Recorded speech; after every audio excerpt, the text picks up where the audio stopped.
G'day everyone, and welcome to topic 2 for Laws 11062 Contracts B. My name is Anthony Marinac, and this week we're going to have a look at the second of our topics on the vitiation of contracts, and the topic we're going to be looking at is misrepresentation. So during the topic this week, we're going to look at a number of points. The first thing we're going to look at is what we actually mean by misrepresentation, what the elements of misrepresentation are. Then we're going to look at the fact that there are three different types of misrepresentation. There's innocent misrepresentation, fraudulent misrepresentation, and negligent misrepresentation. Now those are pretty descriptive terms, and so just by hearing that you've probably got a pretty decent sense, I think, of what the three types of misrepresentation actually mean. But we'll go through them and have a look at some examples. Then we'll move on and have a look at remedies for misrepresentation. In particular, we'll look at the remedies of rescission and damages. Finally, once we've dealt with misrepresentation, we're also going to have a look at misleading and deceptive conduct. Now, if you think about it, they sound like they're almost the same, don't they? Misrepresentation and misleading and deceptive conduct, because it's pretty hard really to misrepresent something without also being misleading and deceptive. So that's where we start from. Thing with misleading and deceptive conduct, though, is that this is a statutory regime that's now found in the Australian Consumer Law. It was previously found in the old Trade Practices Act 1974 and equivalent state legislation. So now it's all been bound up into the Australian Consumer Law. So we'll have a look at what the Australian Consumer Law does to prevent commercial entities in particular from acting in a way that is misleading and deceptive. So let's jump right in. We'll start with the elements of misrepresentation. Now there are three elements. The first one is that there must be a false statement of a past or present fact. Now that sounds like a little bit like guff, but really what they're saying there is that, what the law's saying there is that you can't make a misrepresentation about a future fact. So if somebody makes a prediction, if somebody says, look, you should buy this because it's going to be an investment, I reckon it's likely to double in value in the next year. Now let's say they're doing this outside the regime of financial advice and all of the legislation that goes along with that. They're just saying this because they're trying to encourage you to buy the product. They're making a prediction. Right? If they say you need to buy this today because I reckon it won't be here if you come back next week, and that turns out to be wrong, that's not a misrepresentation. It's just a prediction that didn't come true. So for it to be a misrepresentation, it has to be a statement about a past or a present fact. Now the second thing about misrepresentation is that we know what a representation is, because a representation is something that's usually made before a contract is formed, during that negotiation phase. So it makes sense that a misrepresentation is a false statement that's also made prior to that point of contract formation. Because really, after the contract has been formed, you can say whatever you like. It doesn't actually affect the content of the contract. So even if you made all sorts of false nonsense statements to the other person after the contract had been formed, they really couldn't say that they had any basis to seek relief from the court, because it's not as though they've been relying upon that information to decide whether or not to go into the contract, because the obligation's already there. The contract is a done thing already, so there's no need for any remedy. So we've got two. First, there has to be a false statement of a past or present fact.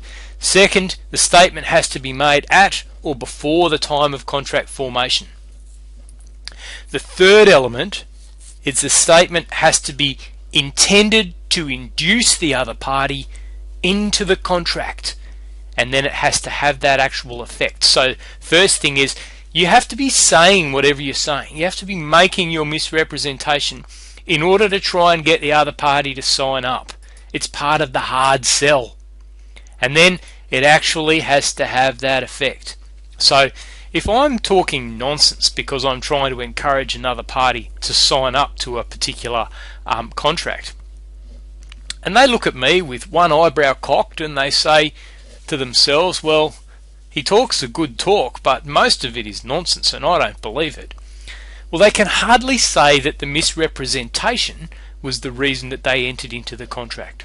So for the misrepresentation to cause a harm, for the misrepresentation to provide a basis for the court to come to the rescue, the misrepresentation has to actually induce the other party into entering into the contract. So that's our three basic elements of misrepresentation, and they apply across all of the categories of misrepresentation. Let's start with those categories now. We'll start with innocent misrepresentation. Now, innocent misrepresentation is the form of misrepresentation which carries the least kind of moral consequences. You might remember that during Contracts A, when we were looking at exclusion clauses, we talked about the case of Curtis and the Chemical Cleaning Company. For those of you who might not remember it or might not have come across it, this was a 1951 case reported in the King's Bench cases of that year at page 805.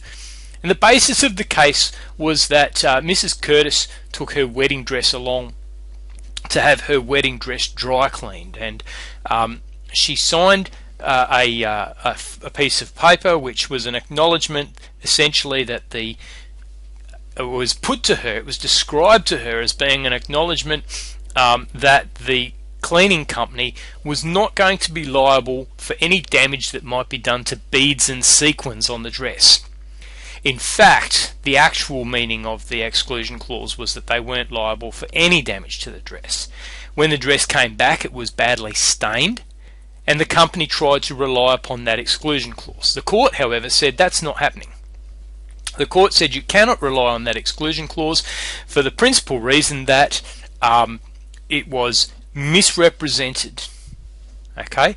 Now, the one thing that makes this case unusual is that at the time, the girl behind the counter, who explained the exclusion clause as covering only beads and sequins, was telling the truth as she understood it. So she wasn't deliberately lying to Mrs. Curtis. She was telling what she understood to be the truth. So there was no deliberate misrepresentation. It was perfectly innocent. Another example that I've put in the notes is the example of Redgrave and Hurd. This is a bit of an older case. This case was an 1881 case, and it's reported in volume 20 of the Chancery Decisions at page number 1. Now, in this case, a solicitor was retiring, and he'd been working in the house with the office out the front, and he decided to sell the whole lot, but he wanted to sell it to someone who was also a solicitor and would become a partner. Now, he told the prospective buyer, prospective partner, that the solicitor's practice had brought in $300 a year, and he believed that to be the case. In fact, the figure was closer to $200 a year, and it made the purchase much less viable for the purchaser.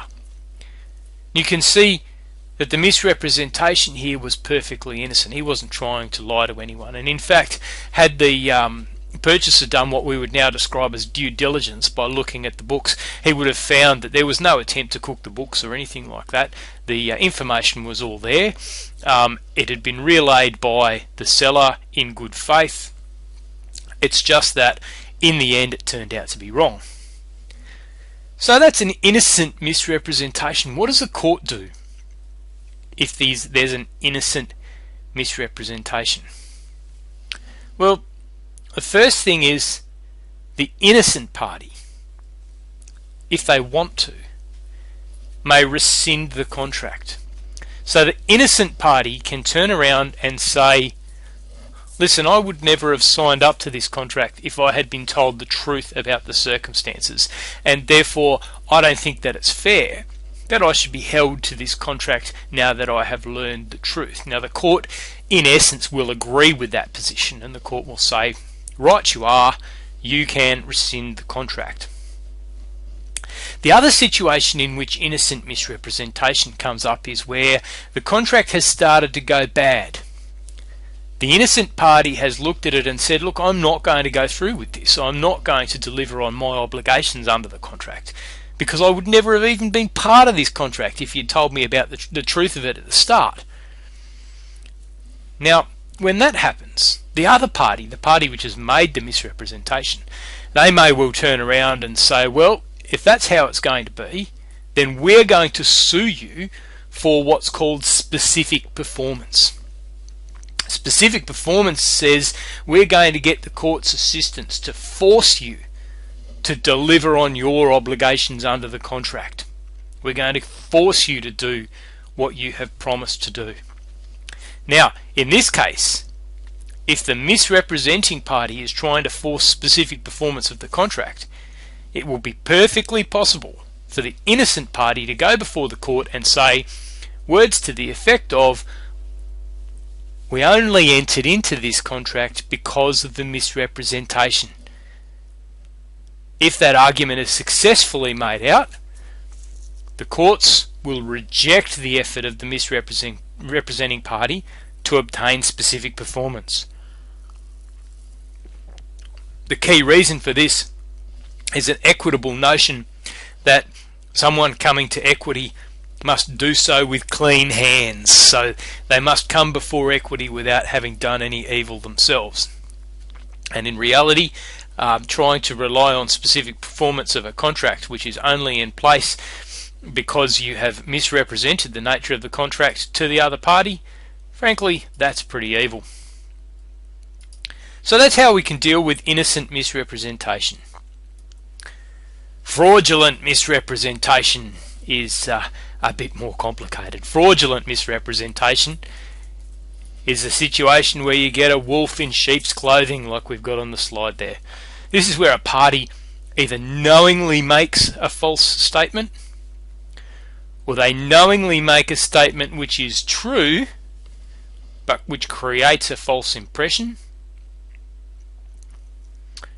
or they make a statement which may or may not be true, but they don't care. They don't look into whether it's true.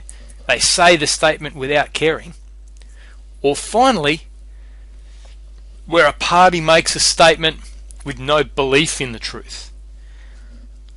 So for the representation to be appropriate, for it to be adequate, it not only needs to be true, but the party making the representation needs to believe it to be true. If a party says something in the course of a contractual negotiation and they know it's false, or they don't care whether it's false, or they believe it to be false, well then it's hardly fair to allow them to profit from that representation, is it? So there's our 4 categories of misrepresentation, of fraudulent misrepresentation.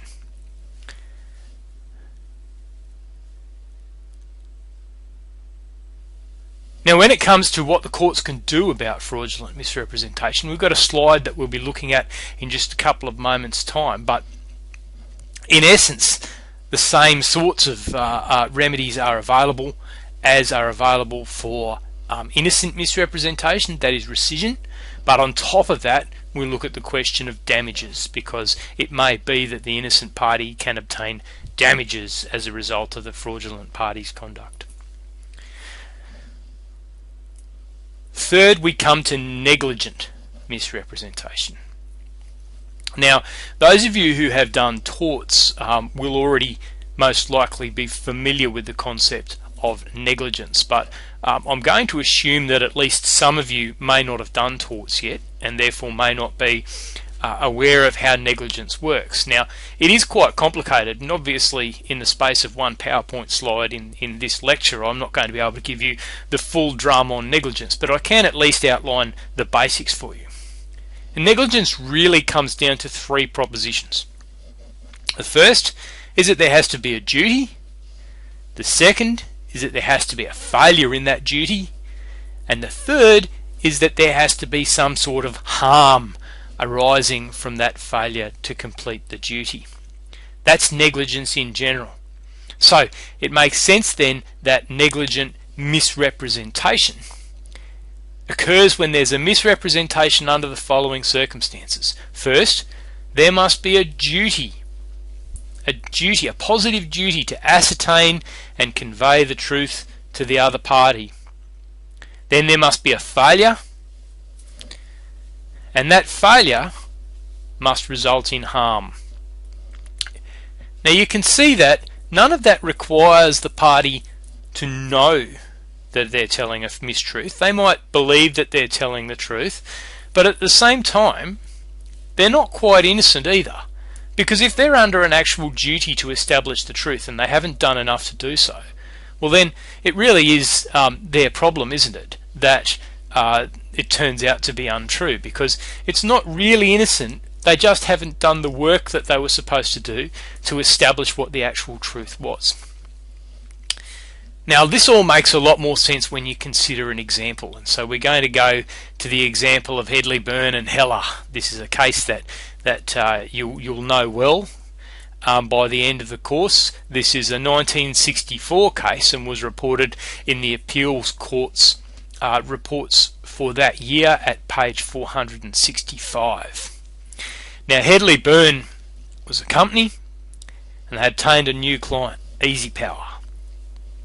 Now it's not unusual when you're talking about large business contracts between large companies for the companies to require reassurance about the creditworthiness of the companies that they're dealing with, because you don't want to get involved in a major investment or a major partnership and then find out later on that the party that you had trusted was actually close to insolvent before you even started. So it's not unusual at all for companies to make inquiries as to the financial status of a potential partner. And that's what Hedley, Byrne and Co. did in this case. They sought information from the bank about creditworthiness. And the bank came back and said, yep, no problem with Easy Power. And so they went and they started doing business with Easy Power. Turned out that the bank was completely wrong. Easy Power was in all sorts of financial trouble at all times, and very soon went bust and went into liquidation, and this caused substantial losses for Hedley, Byrne and Co. Now Hedley Byrne turned around and said, well hang on, this is a misrepresentation here. We've been told the wrong thing. We've been told the wrong thing in order to get us to go into the contract. And so we look and we say, is this an innocent misrepresentation? Well, no, it's not, because the bank had the opportunity to actually find these things out and work them out. That's what banks do. That's what they have records for. Was it a fraudulent misrepresentation? Well, it doesn't seem to have been. It's not as though the bank knew that Easy Power was a bad proposition and determined that they were going to try and mislead Hedley Byrne. It's more the case that they just messed up. They just didn't do their work properly. So could it be negligent misrepresentation? Well, let's start by looking to see if there's the duty. Now, the bank, having agreed to provide this information, had a duty to ensure that the information it was providing was accurate, because the bank's expertise is what the bank was effectively promising to provide. So once we have the duty to provide accurate information, the failure is pretty obvious, because the information they provided was not accurate. And then the harm is pretty obvious too, because Hedley, Byrne and Co. lost a bunch of money because Easy Power was unable to pay its bills. So you can see the three elements are there. They're all ready, so we can say that's obviously a negligent misrepresentation. The other example I've given in the notes might even be easier to understand than Headley, Byrne and Heller, and that's the case of Shattuck and Parramatta. Now, that case is a 1981 case, and it's reported in volume 150 of the Commonwealth Law Reports at page 225. Now, anyone who's ever been involved in a real estate purchase knows that as part of that process, it's necessary to do a bunch of council checks. And the reason you do a bunch of council checks is to make sure that the council's not planning to knock a great big hole through the land in order to build an interstellar bypass. And those of you who enjoy Hitchhiker's Guide to the Galaxy will get that joke. Those of you who don't enjoy Hitchhiker's Guide to the Galaxy should go out and read it. Anyway, in this case, Shattuck was involved in purchasing a block of land. The solicitor contacted the council and asked the usual questions, in particular asked about road widening plans and whether there were any road widening proposals that would be likely to affect this particular block of land. Now, the council supplied a certificate back in return, and the certificate didn't actually say in as many words, there are no road widening proposals, but they had been asked specifically about road widening proposals, and they didn't say anything about there being any such plans in their response. So it's pretty reasonable, I think, for the assumption to be drawn from that there were no road widening proposals that were going to affect this particular block of land. Of course, it turned out to be wrong, and there was a road widening proposal, and as a result the block of land was a much less effective purchase than it might otherwise have been. So let's see if we can find our three bits of negligence here. Was there a duty? There pretty clearly was. The duty of the council was to provide accurate information, and the council indeed is the authoritative provider of this sort of information. Was there a failure? Well, that seems pretty obvious, because they've allowed the purchaser, they've knowingly allowed the purchaser to form the view based on their advice that there was no road widening proposal, when in fact that was not the case. And was there any harm? Well, clearly there was harm, because instead of purchasing the block of land that he had expected to purchase, the purchaser now was purchasing a block of land which would end up being much smaller after part of the land had been resumed for a road widening exercise. Now, of course, there's the likelihood that some level of compensation would have been paid to the new landowner as a result, but even so, if you're negotiating a sale and you know that the council is going to come and resume part of that land, then that would be a pretty key point in the negotiation, wouldn't it? This is something that you would expect to be reflected in the market value of the land and in the price that you were going to be asked to pay. So it's pretty clear that there was harm to the purchaser there. So we've got our three elements of negligence, and this is a pretty clear case of negligent misrepresentation. So, remedies. For all three types of misrepresentation, so for innocent misrepresentation, for negligent misrepresentation, and for fraudulent misrepresentation, rescission is there as a possibility. Now, the purpose of rescission is to return the parties to their starting position. So basically we do away with the contract and pretend like it never happened.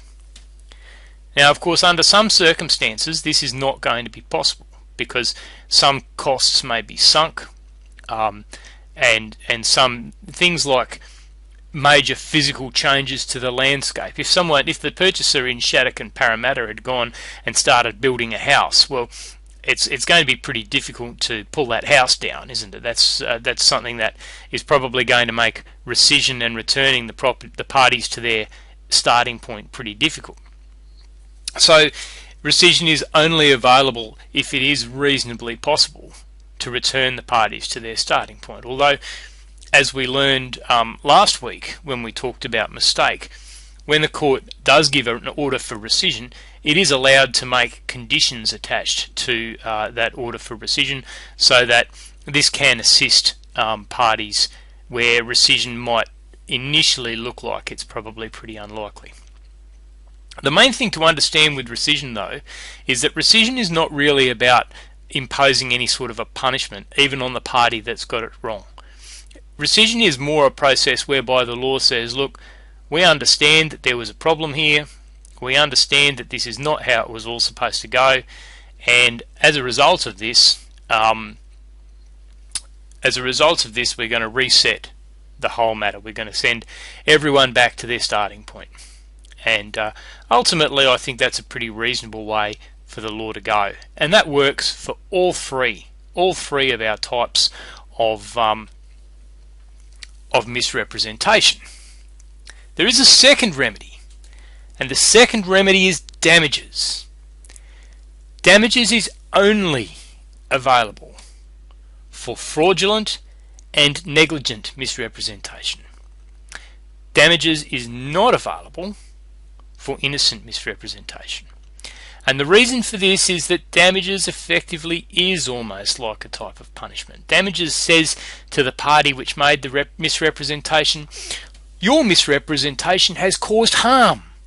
It has caused harm to the other party, and therefore the law is going to expect you to make good on that harm. You're going to do so by paying money.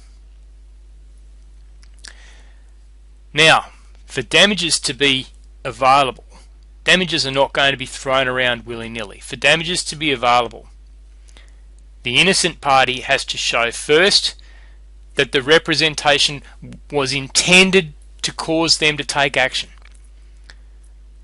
Okay, that it was intended to be relied upon. Now, what sort of representations might not be relied upon? Well, if you remember way back to the start of Contract A, then you'll remember coming across the concept of what we called a mere puff. Now, a mere puff is something that is a statement that might be made in the course of negotiations, but there's really no expectation that any normal or reasonable person is going to rely on that statement, or at least not rely upon it in total as a literal statement. Now, if something is a mere puff, then you're unlikely to be able to argue that the maker of the mere puff should be held to it. But let's assume that the party did intend for us to act on it. Second thing the innocent party has to show is that they actually did act on the misrepresentation. And the third thing they have to show is that there was a harm that resulted from them acting on the misrepresentation. Now, what that means is, if the harm would have occurred anyway, then they can't really say that the harm has resulted from the misrepresentation. If the harm has occurred, for instance, as a result of general market conditions, or as a result of something that was never contemplated by the parties in the first place, then the mere fact that there was a misrepresentation somewhere along the line is not going to result in an order for damages. The damages have to reflect some harm which resulted from the misrepresentation. Otherwise, damages are not going to be available. So that's misrepresentation. The main points to remember there: three types of misrepresentation: innocent, fraudulent, and negligent. For negligent misrepresentation, remember your three steps. Was there a duty? Was there a failure in the duty? Did the failure cause harm? And then we've got our two remedies. We've got rescission, which is available if the court can, as a matter of practicality, return the parties pretty close to their starting positions. And on top of that, we've got damages, but damages are only available if there's some sort of moral aspect to the misrepresentation. And what that effectively means is the misrepresentation has to be either negligent or fraudulent. Now we move on to a statutory regime of misleading and deceptive conduct. And this one comes to us now from Section 18 of the Australian Consumer Law. Reads pretty simply: a person must not, in trade or commerce, engage in conduct that is misleading or deceptive, or is likely to mislead or deceive. Now, there's a whole bunch of case law behind that, because those are essentially the same words that were used in the old Trade Practices Act 1974, and there was there's a whole bunch of cases that arose from that former legislation which are now effectively still available for the court to use nowadays. But what we can do is break up the statement in section 18 into its component pieces and have a look at them. First thing is, we're talking about a person, but in this context a person is used in its legal sense. So remember, for those of you who haven't done corporations law yet, a person in this sense can include a body corporate and include a corporation. Second is, it has to be in the course of trade or commerce. So there's no protection from this section outside trade or commerce. This means that sales of a purely private nature, okay, someone sells, just a friend decides that they don't want their exercise bike anymore, and you decide that you do want the exercise bike and they sell it to you for $50, that's not going to be in trade or commerce. That's really a private matter. Third thing is engaging in conduct. Now, conduct includes words, written and oral. Conduct includes action, and in this context, conduct can also include silence, if the silence is intended to, or is likely to mislead or deceive. The final element we need to look at is misleading or deceptive. Now, what you can see is that mislead or deceive in this particular section relates to the conduct. So the conduct has to be misleading or deceptive, or the conduct has to be likely to mislead or deceive. So we're not asking, was the other person actually misled or deceived? Because the other person's state of mind is not the test. The test is, was the conduct likely to mislead or perceive? So keep your mind at all times on the conduct, not on the person.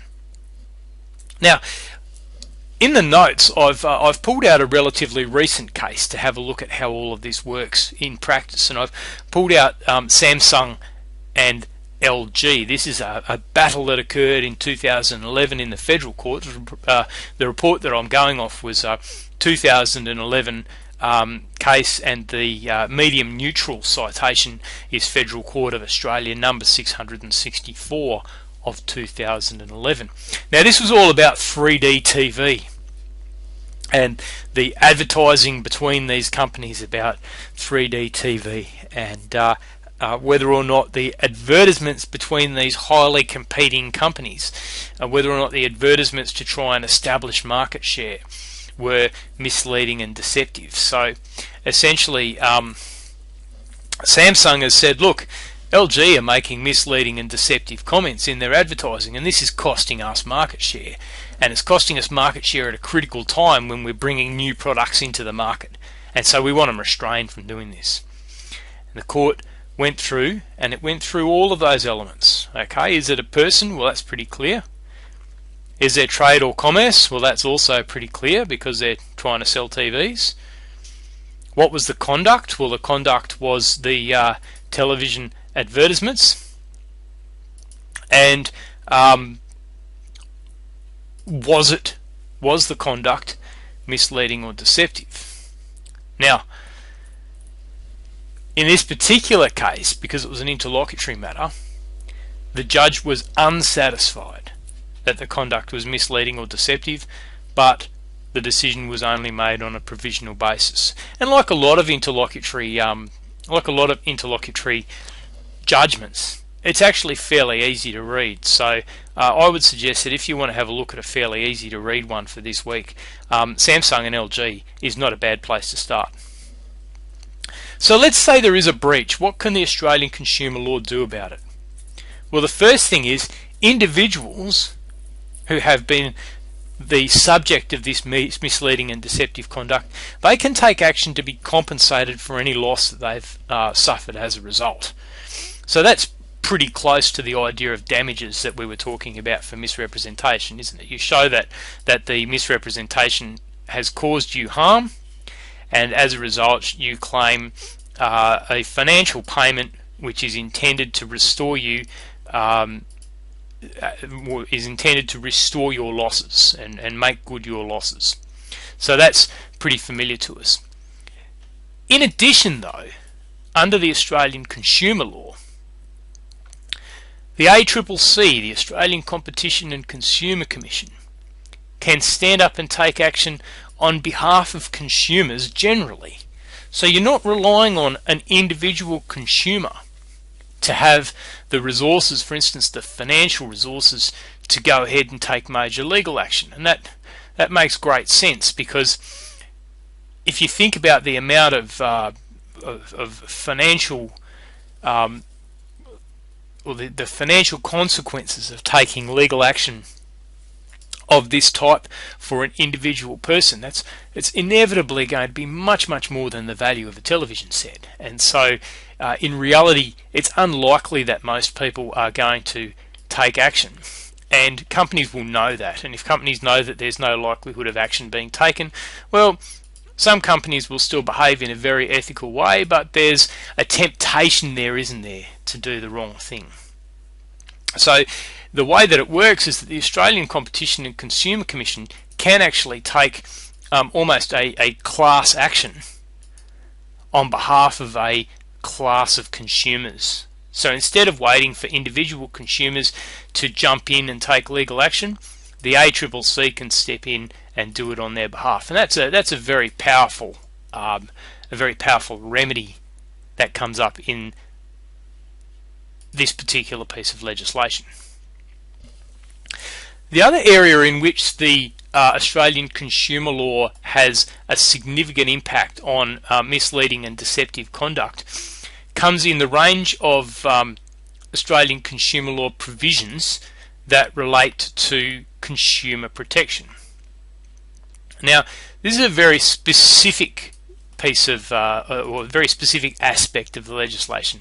Whereas so far you'll notice that when we've talked about misrepresentation, we haven't really talked about what the content of the misrepresentation is. We've just talked in general terms about the fact that there is a misrepresentation.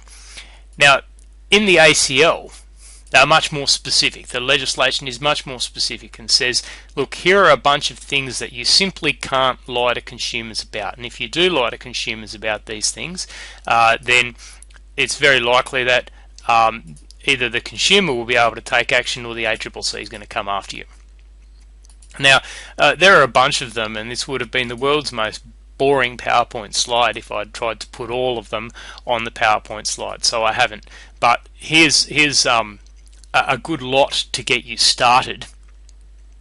And you can see there we're talking about misrepresentations about the standard, the quality, the value, the grade, the style, the model, the history, the price, the place of origin, all of these things that consumers expect to be able to ask about when they're purchasing a product, and they expect to be able to rely on the idea that they're going to be told the truth about those things.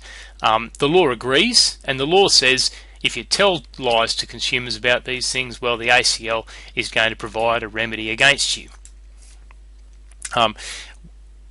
In these cases, with the consumer protection, as we will see when we look at the ACL's remedies towards the end of this term, those remedies are very extensive, and they may in some cases include penalties which are paid to the government as opposed to compensation paid to consumers. So this can become a very expensive business for a corporation which doesn't want to play by the rules. So that brings us towards the end of topic 2. What have we looked at this week? Well, we've looked at misrepresentation. We've learned that the elements of misrepresentation are that you need a false statement of a past or present fact. It needs to be made at or before the time of contract formation, and the purpose needs to be to induce the other party to enter into the contract. We've looked at our 3 types of misrepresentation: innocent, fraudulent, and negligent. We took a particularly close look at negligent misrepresentation and the fact that this requires there to be a duty, it requires a failure in the duty, and it requires that failure to cause harm. We've looked at our remedies, which are rescission of the contract, and if the misrepresentation is fraudulent or negligent, it may also mean an award of damages. Finally, we've looked at the statutory regime which is in place to deal with misleading and deceptive conduct, and the statutory regime that is in place to protect consumers. So that's a very brief overview of misrepresentation, misleading and deceptive conduct, and that brings us to the end of the material for this week.